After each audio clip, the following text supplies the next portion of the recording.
Welcome back to my channel RKS kitchen and vlogs. మన ఛానల్లో సంక్రాంతి పండుగకి వేసుకునే రంగోలీ ముగ్గులు నాకు వచ్చిన ఐడియాస్ మీతో షేర్ చేసుకుంటున్నానండి.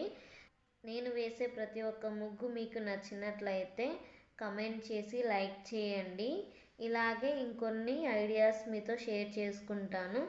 Please do subscribe my channel. అలాగే మీకు ఇంకిన్ని ఐడియాస్ కావాలంటే ప్లీజ్ కమెంట్ చేసి నా వీడియోస్ లైక్ చేసి సబ్స్క్రైబ్ చేసుకోండి. Thanks for watching.